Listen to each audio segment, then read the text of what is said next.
And then they took it a step further and found out what it was the community needed. And so they started up programs for those who are HIV positive. And the church started services to help people who wanted to kick addictions and to flee from abuses. It took a lot of time to trust, but in time, faith was built. Bernice was one. She first came to Transfiguration to escape her abusive boyfriend. While she was there, she rose above her addiction to crack and learned how to deal with the HIV that she now had. It took months and months and months before Bernice finally went up those stairs on a Sunday morning and peeked into a worship service. Eventually, she became one of the most memorable church council presidents Transfiguration has ever had. God breathed new life into that congregation. Because of the wounds of Transfiguration, others were able to heal. I suspect if they hadn't reached that low point, they would have never been pushed to welcome non-Puerto Ricans into the church. And if the building hadn't been violated, why on earth would they dream of starting a program for youth to come and paint murals of Bible studies on the doors? A new one each week. The church was never tagged again. People were finally able to come and be vulnerable with their wounds because they knew the church had wounds too. And isn't that so often how it is with most of us?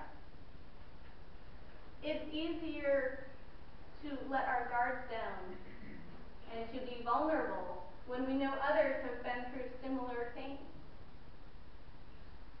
We can trust that they might understand if they share similar scars.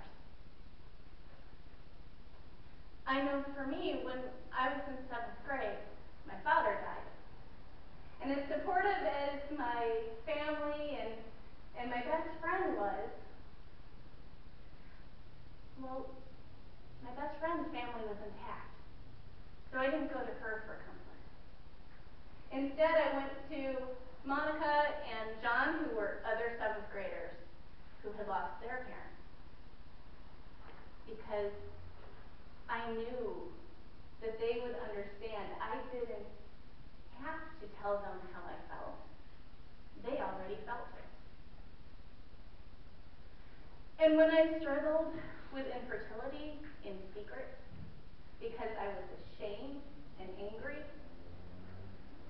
well, those I confided with were people who I knew had walked that same journey. And a few years ago, when I miscarried, like so many women do in silence, well, the ones I called upon were my friends who had let it slip, that they too had lost a baby. Sometimes, no matter how comforting or sympathetic someone is or tries to be, unless they have bled in the same ways that we have, it just doesn't have that same impact. So why would it be any different with our God? Long time ago now, it seems, in my first year at seminary, I was privileged to take a class with Dr. Robert Smith on the gospel. Shortly before Bob, as we called him, before he died, we had had an epiphany about the scripture that we read today. And he was able to share it in his book and with our class. You see, Bob thought that for far too long, Thomas has gotten a bad rap. And he's who we hold up as someone who should have had faith and didn't. We nicknamed him Doubting Thomas. And personally, I find it a little odd that the name Thomas is so popular because he's the disciple that you don't want to be like. But Bob thought that Thomas was actually the one who got it. Where we meet up in the gospel today, we find the disciples in hiding. Mary Magdalene has come to them. She has told them that she has seen and spoken with the risen Lord. And yet I kind of think chances are that they maybe didn't buy it completely, because they are still behind locked doors until Jesus comes to them and brings them peace. Peace that then they want to share with Thomas. But Thomas isn't quite so sure. The Greek doesn't actually say he doubted, but he was unsure. I imagine he probably was thinking back to Lazarus and the widow's son and the 12-year-old girl that Jesus raised to life.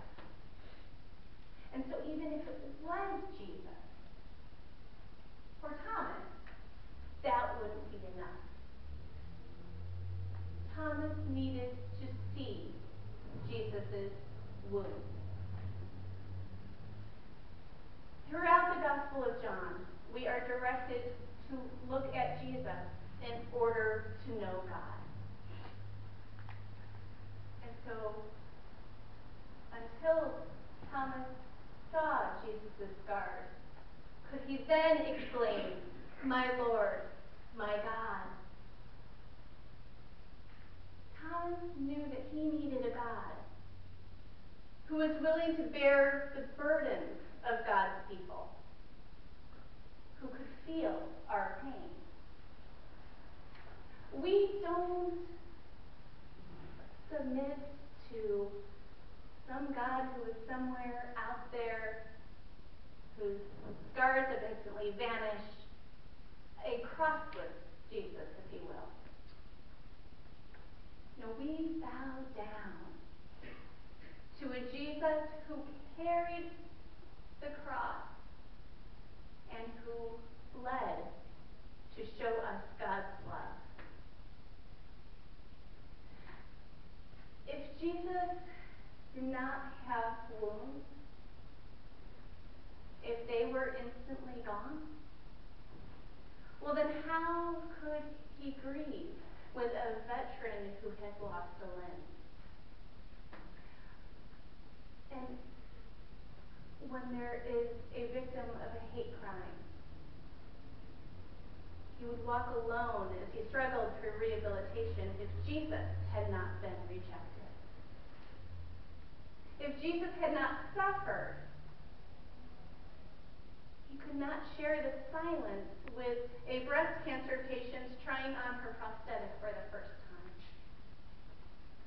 And a bruised and broken child who is abused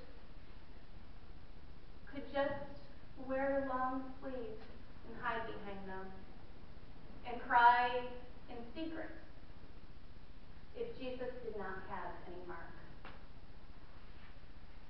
And our invisible wounds, the ones with the voices in our head, that tell us we're not good enough, we're too fat, too skinny, too different, the anger we can't seem to let go of, or our mourning, our loneliness, they would simply be watched and observed from a distant God. But instead, we are surrounded by darkness and fear and don't know who or what to trust, Jesus comes through our graffitied, bolted doors and brings us peace and shows us his scars. And we know that they are our scars. And we are able to exclaim to our wounded Lord that he is our God and he has life.